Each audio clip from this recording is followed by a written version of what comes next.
Bonsoir à tous et bienvenue dans ce point de l'actualité, la 15e édition du Festival des musiques urbaines d'Adumbabo, lancé ce jeudi en présence de la première dame Dominique Ouattara et de plusieurs membres du gouvernement Bouaké et Abidjan, deux villes qui seront au rythme de cette grande rencontre africaine musicale du 25 au 30 avril. 11 artistes de renom vont se produire sur les différentes scènes. Sont attendus entre autres le rappeur Booba, Ferry Gola, Singila, Didibé, Roselyne Layo et Cass Bloom. L'initiateur, le groupe Magic System, entend organiser également des panels, des conférences sur la sécurité alimentaire et l'agriculture durable. L'initiative La Finance s'engage à refermer ses portes. La 6e édition s'est achevée par une cérémonie des awards du financement. Cette année, 3 établissements financiers distingués, une récompense pour avoir tenu leur engagement quant à l'accompagnement des PME. On le voit avec Jean-Luc Bangou. Crédit Accès, Finel et Ecobank. Tels sont les lauréats de la 5e édition des awards du financement en clôture du forum La Finance s'engage. Ils ont reçu respectivement les prix de l'innovation dans le financement des PME, du meilleur système financier décentralisé et de la meilleure banque. En somme, ces 3 institutions ont montré au cours de l'année 2022 plus d'engagement à accompagner financièrement les PME. C'est 65 000 clients donc, qui bénéficient de notre expertise. C'est un volume de crédit de 5 milliards de francs CFA que nous distribuons de façon mensuelle. En fin d'année 2022, ce sont près de 50 milliards que nous avons distribués donc, à l'ensemble de nos PME. En 2023, nous irons encore plus loin du fait justement de notre implémentation donc, continue sur l'ensemble du territoire. Ces champions du financement des PME ont reçu leur trophée devant le Premier ministre, traduisant ainsi la volonté du gouvernement à accompagner toutes les initiatives en faveur de la promotion des PME.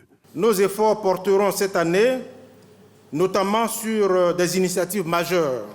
L'opérationnalisation du guichet unique de développement des entreprises de Côte d'Ivoire, axé sur les PME, le programme économique pour la transformation économique des entreprises, PEPIT, lancé en octobre 2022 et destiné aux entreprises de plus petite taille, mais à fort potentiel. Le Premier ministre Patrick Achi a rappelé que le combat du financement de l'économie était celui de l'avenir du pays. Il a surtout insisté sur la nécessité pour les PME d'être plus structurées et plus rigoureuses dans leur gestion afin d'être plus attractives. Il ne saurait être question de chercher uniquement à améliorer la conformité des PME aux critères des institutions financières, mais plutôt d'arriver à définir une proposition de valeur de PME pour les institutions financières. Par conséquent, la diversification, l'innovation dans les produits et services proposés pour les PME structurées et résilientes deviennent des incontournables pour la recherche de financement, mais également l'accès des marchés de plus en plus exigeants et concurrentiels. Depuis son lancement en 2016, la Finance s'engage à contribuer à impulser une nouvelle dynamique en faveur du financement des PME, avec près de 1300 milliards de francs CFA mobilisés pour les PME, 600 PME formés à travers les programmes d'éducation financière et près de 4000 acteurs de PME touchés. Et vous le savez, depuis le 15 février à minuit, les différentes frontières terrestres de la Côte d'Ivoire ont rouvert, comme décidé lors du dernier Conseil des ministres. Notre reporter Maniamie s'est rendu à la frontière de Niablé avec le Ghana pour faire le constat. Il ressort de cette visite que les populations sont totalement satisfaites de cette décision du gouvernement. Elle leur permet enfin de reprendre leurs activités en toute quiétude. Les cheveux censés protéger la tête et le cuir chevelu, plusieurs personnes les perdent. Des facteurs comme les problèmes de thyroïde ou de carence en fer peuvent l'expliquer. Les questions génétiques sont aussi des causes. Heureusement, une science vient corriger ce dysfonctionnement, c'est la trichologie, une étude qui permet d'identifier et traiter les affections à la base de la situation. Elle permet aux hommes et aux femmes qui en souffrent de retrouver la santé de leurs cheveux. À la découverte de cette solution méconnue, mais qui fait des heureux à Abidjan, on en parle dans le dossier Vidici à suivre dans le 20h. Dans le reste de l'actualité, Amnesty International a publié un rapport sur les exactions commises par la rébellion du M23 dans l'est de la République démocratique du Congo.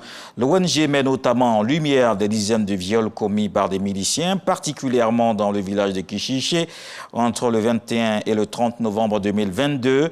Si l'organisation non gouvernementale évoque un bilan d'au moins 20 morts, l'ONG reconnaît qu'il est probablement sous-évalué, car ce sont les victimes dont Amnesty a pu identifier et les circonstances du décès.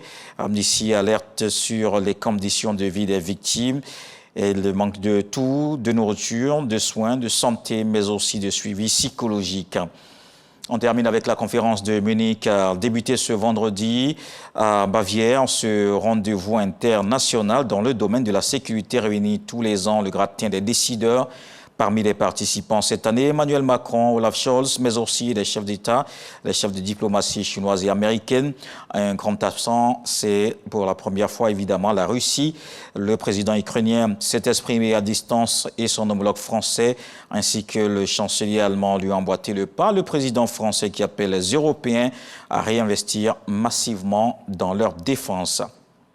On se retrouve à 20h à suivre tout de suite les infos régionales.